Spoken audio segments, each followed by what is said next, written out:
क्या आपने कभी सोचा है, जिस रावण ने माता सीता का हरण किया, जिस रावण के कारण भगवान राम को वन वन भटकना पड़ा, उसी रावण के लिए माता सीता की आंखों से आंसू क्यों निकले? क्या यह केवल करुणा थी या कोई ऐसा रहस्य जो आज तक छिपा रहा? युद्ध समाप्त हो चुका था। लंका में जयकार गूंज रही थी।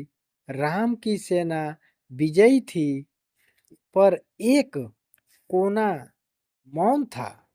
जहां माता सीता खड़ी थी, उनकी आंखें रावण के निश्चल शरीर पर टिक गई और अचानक उनकी आंखों से आंसू बह निकले। हनुमान जी आगे बढ़े और बोले, माता, यह वही रावण है जिसने आपको कष्ट दिया। इसके लिए ये आंसू क्यों? सीता ने करुणा भरी दृष्टि से देखा और बोली, हनुमान, तुम योद्धा हो, पर मैं माता हूँ। मैं केवल उस रावण को नहीं देख रही जिसे मुझे छला, बल्कि उस आत्मा को देख रही हूँ जो कभी शिव भक्त था, जो आदित्य ज्ञानी था, पर अपने ही अहंकार से हार गया। फिर सीता ने वह रहस्य सुनाया जो उन्होंने किसी से साझा नहीं किया था। युद्ध से एक रात पहले रावण अंतिम बार उनके पास आया था। उस समय न क्रोध था, न लालच, बस एक थकी हुई आत्मा का बोझ। रावण बोला, सीता, मैं जानता हूँ तुम राम की ही हो। तुम्हारा हृदय मेरा कभी नहीं हो सका। तुम्हें उठाकर लाना मेरा सबसे बड़ा पाप था, लेकिन तुमसे मिलना मेरी सबसे बड़ी साधना। मैंने तुम्हें स्त्री नहीं, शक्ति का रूप समझा। मैं चाहता था कि तुम्हारे साथ रहकर अपने भीतर के राक्षस को जीत लूं, पर मैं असफल रहा।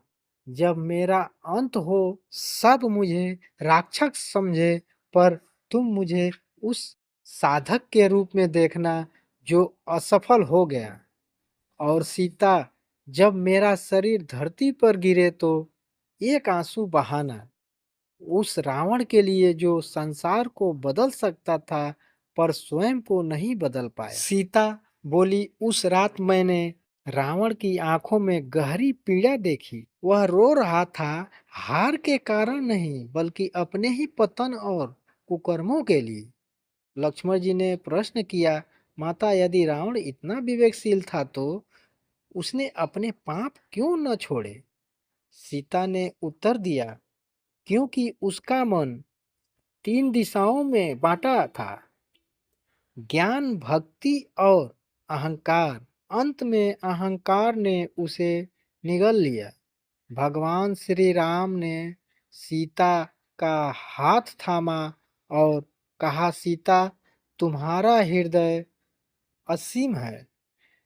शत्रु को करुणा से देखने की यही सबसे बड़ी शिक्षा है। रावण केवल एक राक्षस नहीं था, वह एक चेतावनी बन गया कि ज्ञान, भक्ति और बल सभी व्यर्थ है यदि हृदय में अहंकार बैठ जाए तो। दोस्तों, यह था माता सीता और रावण का अंतिम संवाद। अगर आप भगवान राम के सच्चे भक्त हैं तो कमेंट में लिखें, जय श्री राम।